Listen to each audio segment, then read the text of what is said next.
दोस्तों ये जो पर्टिकुलर टॉपिक है इसमें खासकर लड़कियों को और ज्यादा ध्यान देना है यहाँ पर, क्योंकि एक ऐसा पोर्टल है आज की डेट में जिसके बारे में कई सारी लड़कियां जानती नहीं है। इस पर बता दूं, ओला, उबर और यहाँ पर रैपिडो, कई सारी कैब सर्विस है आज की डेट में। जो उबर है आज की डेट में वो कई सारे सेफ्टी मेजर्स आप लोगों के एप्लीकेशन में आप लोगों को देखने को मिल जाते हैं। ये चीजें आप लोगों को पता होनी चाहिए। टेक्नोलॉजी की दुनिया में आप लोग रह रहे हो तो इनके बारे में आप लोगों को आइडिया होना चाहिए। नेशनल कमीशन फॉर वुमेन, तो ये काफी बड़ा रोल प्ले करता है यहाँ पर। और फिलहाल के टाइम पर आप लोगों को बता दूं, ये यहाँ पर जो कोचिंग सेंटर्स के अंदर भी या किसी एजुकेशनल इंस्टीट्यूशन के अंदर भी अगर आप लोग जा रहे हो, वहां पर अगर कोई आप लोग के साथ में उल्टी सीधी हरकतें करता हुआ नजर आ रहा है तो उसके लिए भी यहाँ पर आप लोग इन चीजों का इस्तेमाल कर सकते हो। दोस्तों ये जो पर्टिकुलर टॉपिक है इसमें खासकर लड़कियों को और ज्यादा ध्यान देना है यहाँ पर, क्योंकि एक ऐसा पोर्टल है आज की डेट में जिसके बारे में कई सारी लड़कियां जानती नहीं है। इसके बारे में आप लोग को जानना है। एक और इंटरेस्टिंग चीज मैं आप लोग को बताता हूँ। अभी रिसेंटली एक पर्टिकुलर मैसेज आया था, उसमें उसमें एक लड़के का मैसेज था। उसने बोला कि सर मेरी जो दीदी है वो काम करने जाती है, मतलब बाहर किसी प्राइवेट कंपनी में काम करती है, तो वो कई बार लेट आती हैं। तो यहाँ पर दिक्कत ये रहती है कि आज की डेट में मैं उनको बोलता हूँ कि कैब लेकर आया करो, तो कहती है कैब में नहीं आऊंगी, मैं या तो ऑटो में आ जाऊंगी या ई रिक्शा में आ जाऊंगी। मैंने उससे पूछा ऐसा क्यों करती हो, कैब में ज्यादा सुरक्षित है। उसने बोला कि ऑटो और ई रिक्शा में इसलिए आऊंगी कि कल को चलकर अगर कुछ गड़बड़ होने लगे, कम से कम मैं छलांग तो मार सकती हूँ, कूद तो सकती हूँ उसमें से, चिल्ला तो सकती हूँ, लोगों को सुनेगा तो सही। पर लेकिन कैब में तो चारों तरफ से बंद हो जाता है, उसमें अगर कुछ गलत हो गया तो फिर मैं कैसे अपने आप को बचा पाऊंगी।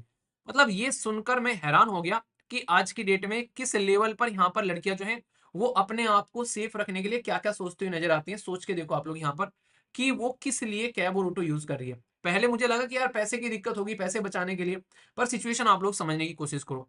मैं आप लोग को यहाँ पर बता दूं, ओला, उबर और यहाँ पर रैपिडो, कई सारी कैब सर्विस है आज के डेट में। जो उबर है आज की डेट में वो कई सारे सेफ्टी मेजर्स आप लोग के एप्लीकेशन में आप लोग को देखने को मिल जाते हैं। उसमें अगर आप लोग उसके सेफ्टी मेजर्स के बारे में बात करेंगे तो आप लोग उसको ध्यान से देखेंगे खोलकर उस एप्लीकेशन को अंदर, तो उसके अंदर ही आप लोगों को यहाँ पर कई सारी इंफॉर्मेशन रहेगी। इवन अगर कुछ भी गलत होता है तो वहीं से ही आप लोग डील कर सकते हैं किसी के साथ में। उसमें अकाउंट के अंदर में जब आप लोग जाएंगे वहां पर, तो उसमें अकाउंट के अंदर में आप लोगों को यहाँ पर सेटिंग रहती है प्राइवेसी चेक के लिए, यहाँ पर सेफ्टी चेक देखने को मिलेगा। जैसे मैं अभी एप्लीकेशन खोल लिया मैंने, इसमें एक पर्टिकुलर ऑप्शन है जिसमें कहते हैं सेफ्टी चेकअप। तो सेफ्टी चेकअप पे जाके जब आप लोग क्लिक करोगे तो उसमें टोटल मिलाकर आप लोगों के 5 बेसिकली पॉइंट आएंगे, ठीक है, जिसमें सेल्फ सेफ्टी, ऑडियो रिकॉर्डिंग, अगर पूरी राइड में आप लोग जाते हो तो ऑडियो रिकॉर्डिंग रहेगा। इसी के साथ में ट्रस्ट कॉन्ट्रैक्ट के बारे में बात की जाती है, मतलब उन पर जाकर आप लोग चेक कर कर उनके बारे में आप लोग पढ़ सकते हो। आप लोग की पूरी जो गाड़ी में बैठे रहोगे जब तक चलोगे उसकी ऑडियो रिकॉर्डिंग होती रहेगी, लोकेशन किसी के साथ में शेयर हो जाएगी। तो मान के कहने का मतलब है कि टेक्नोलॉजी का इस्तेमाल कर कर आप लोग अपने आप को सेफ और सिक्योर भी कर सकते हो। ये चीजें आप लोगों को पता होनी चाहिए। टेक्नोलॉजी की दुनिया में आप लोग रह रहे हो तो इनके बारे में आप लोग को आइडिया होना चाहिए, ठीक है। तो उसको एक बार जाकर पढ़ लेना। उबर के बारे में बात कर रहा हूँ, नॉर्मली रेगुलरली मैं उबर ही का इस्तेमाल करता हूँ, तो उसके बारे में मुझे इन्फॉर्मेशन है। तो ये चीजें आप लोगों को पता होनी चाहिए, टेक्नोलॉजी को कैसे इस्तेमाल करना है ताकि अपने आप को आप लोग कंफर्टेबल रखो। अभी यहाँ पर इसके बारे में आप लोगों से बात करता हूँ। अभी जो ये पर्टिकुलर सी बॉक्स है इसको लेकर कई बार न्यूज आती है। इसको क्यों बनाया गया है, सी बॉक्स की फुल फॉर्म क्या है, एक एग्जाम में तो एक क्वेश्चन पूछ लिया डायरेक्टली, आप लोग समझ सकते हो इसकी फुल फॉर्म क्या है। Sexual harassment electronic box. यानी कि अगर कल को चलकर किसी के साथ में कुछ गलत होता है तो ये एक सेंट्रलाइज पोर्टल है, पोर्टल मतलब वेबसाइट, जो कि यहाँ पर आप लोग जाकर रजिस्टर कर सकते हैं और मॉनिटर कर सकते हैं अपनी कंप्लेन को। मान लीजिए आज की डेट में आप लोगों ने किसी के खिलाफ कंप्लेन करी, भाई उसकी कंप्लेन अगर पुलिस वाला नहीं लिख रहा है तो अपनी कंप्लेन आप लोग खुद जाकर यहाँ पर कर सकते हो कि वर्क प्लेस पर मेरे साथ में ये गलत हुआ है। तो आप लोग की कंप्लेन जो है वहां पर पहुंचे, क्योंकि इंसान तो कोई बैठा नहीं है वहां पर देखने वाला। तो आप लोग की कंप्लेन जो है वो सही जगह तक पहुंचने के चांसेस आप लोग को देखने को मिलेंगे। इसमें फीचर क्या है, कई सारे फीचर आप लोगों को देखने को मिलेंगे। सेंट्रलाइज रेपोजिटरी आप लोगों को देखने को मिलेगी जिसमें डेटाबेस रहता है। इंटरनल कमिटी यहाँ पर इसको देखती है, लोकल कमिटी इसको देखती है, और बोथ यहाँ पर गवर्नमेंट और प्राइवेट से कनेक्टेड आप लोगों को यहाँ पर चीज देखने को मिलेगी। कंप्लेन अगर फाइल कर दी है तो आप लोग उसको ट्रैक कर सकते हैं कि यार कंप्लेन फाइल कर दी गई है। तो इसको खासकर मैं आप लोगों से थोड़ा सा रिक्वेस्ट करूंगा, खासकर जो भी लड़कियां इस पर्टिकुलर जो एसएलवी फैमिली मेंबर में जो फीमेल है, गर्ल है, या फिर जो भी गुड़िया इसको सुन रही हैं, आप प्लीज एक बार जाकर सी बॉक्स के बारे में सर्च करिएगा और वेबसाइट को एटलीस्ट जाकर एक बार गो थ्रू होइएगा।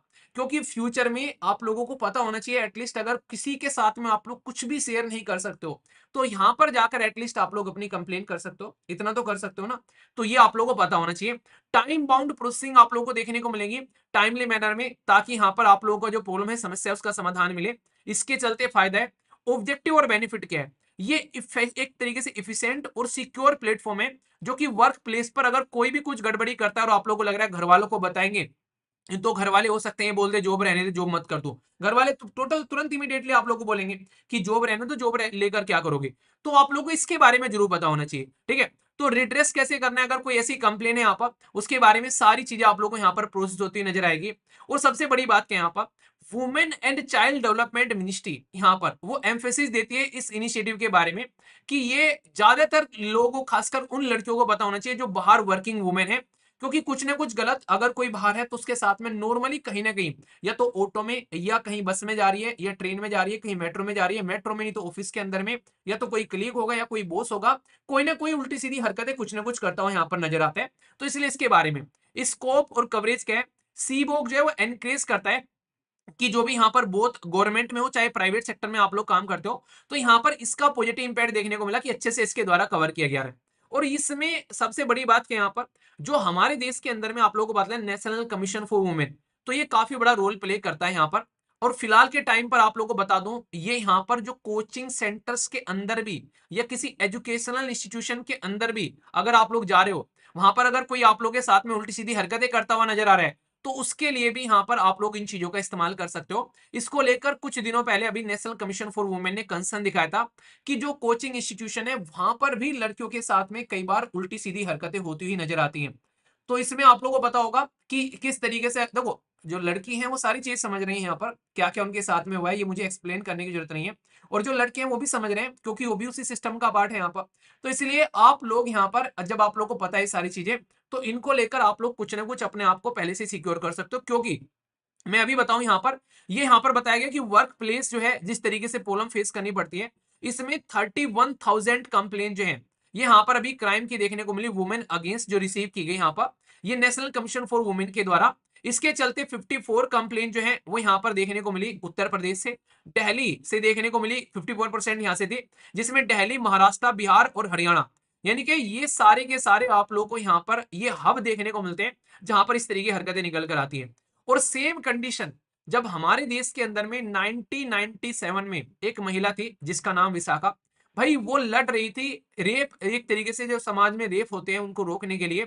और फिर उसी के साथ में भाई साहब यहाँ पर एक तरीके से रेप केस देखने को मिला यहाँ पर, ठीक है।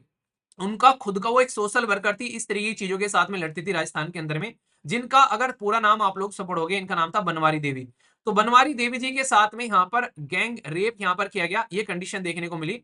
क्योंकि उनके द्वारा जो छोटी छोटी बच्चों के साथ में जो शादी होती है, उनके साथ में कुछ गलत होता है, उनको रोकने के लिए उन्होंने यहाँ पर काम किया था। तो सोच के देखो उनके इस काम का उनको क्या एक तरीके से पेमेंट करना पड़ा। तो उसके चलते यहाँ पर ये विशाखा गाइडलाइन यहाँ पर निकल कर आई, जिसके चलते यहाँ पर आप लोगों के सामने आज की डेट में जो एक जो पर्टिकुलर जो ये देखने को मिलता है ना, कि हम लोग एक कानून के बारे में बात करते हैं कि prevention of the women against sexual harassment. तो यहां से ये चीजें निकल कर आई कि भाई सेक्सुअल हरासमेंट अगर होता है तो उसको कैसे रोकना है। इसी में इंटरनल जो अभी आप लोग इंटरनल जो कमिटी कंप्लेन के बारे में बात करते हैं, लोकल कंप्लेन के बारे में, ड्यूटी क्या है एम्प्लॉयर की, पेनल्टी क्या लगेगी, ये सारी चीजें बकायदा इसके अंदर में डिसाइड की जाती है। पर लेकिन फिर भी इस चीज को ढंग से इंप्लीमेंट नहीं किया जाता है। तो इसके चलते समझ सकते हैं कितनी सारी स्कीमें आप लोग देख लो, Beti Bachao Beti Padhao, one stop centre, इसी के साथ में उज्ज्वला, इसी के साथ में से ये आप लोगों को सारी स्कीम जो है ना यहाँ पर जो मैं आप लोगों को बता रहा हूँ, ये बकायदा फीमेल को एक सपोर्ट प्रोवाइड कराने के लिए इतनी स्कीम बनानी पड़ रही है। आप लोग ये सोचो अगर किसी चीज को ठीक करने के लिए इतने सारे ताम दाम धन लगाने पड़े, तो कुछ ना कुछ तो गलत चल रहा होगा ना यहाँ पर, ठीक है। तो यहाँ पर इसमें आप लोग को देखने को मिलेगा कि किसी ट्रैफिकिंग अगर वुमेन के साथ में कुछ गलत हो रहा है तो उसको कैसे लेकर चलना है, ठीक है। यहाँ पर ये सुधार ग्रह देखने को मिलेगा आप लोगों को। नारी शक्ति पुरस्कार दिया जा रहा है इस चीज को सपोर्ट करने के लिए। महिला पुलिस वॉलेंटियर लगाए जा रहे हैं यहाँ पर। इसी के साथ में महिला शक्ति ये पर्टिकुलर केंद्र बनाए जा रहे हैं। और निर्भया फंड 2000 जो अब आप लोगों को 11 के अंदर में जो केस देखने को मिला था 2012 में, 11-12 में, तो उसके चलते क्या सिचुएशन रही तो समझ सकते हैं। तो यहां से निकल कर आता है फिर सी बॉक्स। तो सी बॉक्स को जब आप लोग जाओगे तो कुछ ऐसा आप लोगों को यहाँ पर एक फॉर्मेट आप लोग को देखने को मिलेगा, जिसमें जाकर आप लोग चीजें समझ सकते हैं। ये बकायदा मिनिस्ट्री डील करती है।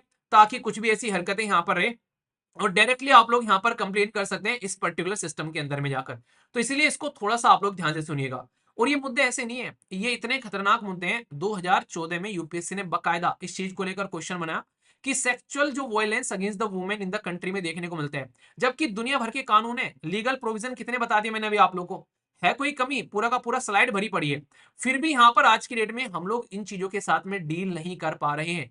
आज भी हम लोग ऐसे केसेस को डिस्कस कर रहे हैं, तो फिर हम लोग बैठे कहां पर हैं? ये सोचने वाली बात है कि नहीं, कि हम लोग अपने गिरेबान में झांक कर कैसे देखें। तो उसके चलते यहाँ पर आप लोग समझ सकते हैं। एक क्वेश्चन है, इसका आंसर आप लोग दीजिए, देखता हूं कौन सी आंसर देता है। Consider the following statement with reference to C books. ये मिनिस्ट्री ऑफ होम अफेयर के अंडर में आप लोगों को देखने को मिलता है। इसका एम है कि single window access every women को मिलना चाहिए, ताकि रजिस्टर कर सके वो complain related to sexual harassment अगर उनके साथ में कुछ हुआ है। देखो, सबसे प्यारी चीज मुझे क्या लगती है पर्टिकुलर इस सी बुक्स की, इसमें ना तो अपने किसी दोस्त को बताना है, ना घर वालों को बताना है, ना किसी इंसान को और आप लोगों को बताने की जरूरत है। अगर आप लोगों को डर लग रहा है कि वो क्या सोचेंगे, आप लोग डायरेक्टली जाकर इसके ऊपर में कंप्लेन कर सकते हो, ठीक है। तो यहाँ पर आप लोग को बताना है, आप लोग के हिसाब से आंसर क्या है? Only one, only two, both या फिर नन। सही आंसर आप लोग के हिसाब से क्या है? तो सही आंसर होगा यहाँ पर बी, ठीक है ना। तो बी आंसर सही होगा, क्योंकि फर्स्ट स्टेटमेंट जो है वो इनकरेक्ट है, ठीक है। तो इस तरीके से आप लोग देखना, समझदार हो गए मैं। तो आंसर ये होगा, क्योंकि इनकरेक्ट पूछा गया है। जय बात। ये होता है ना अच्छे बच्चे। I like it. मैंने कहता भैया जी घर पे आया से पगला रहता था, आई लाइक इट। वाली बात याद आ गई मुझे। चलिए फिर, अच्छे से इसी तरीके से एंजॉय करिए। तो पूरा एक इंपॉर्टेंट और इंटरेस्टिंग टॉपिक था। तो खासकर ये पूरा टॉपिक आप लोगों को पता होना चाहिए। अब इसको लेकर कोई भी डाउट आप लोगों के मन में हो तो उसको दूर कर कर आप लोगों को जाना है, ठीक है। तो बेसिक था, इंपॉर्टेंट था, ओके। समझ में आया? कोई डाउट तो नहीं है? फीडबैक जरूर दे देना। अगर डाउट है तो उसको डाउट को दूर कर लेना, पर एटलीस्ट बताना जरूर। जितने भी कोई डाउट वगैरह उनको लिख दिया करो, ठीक है।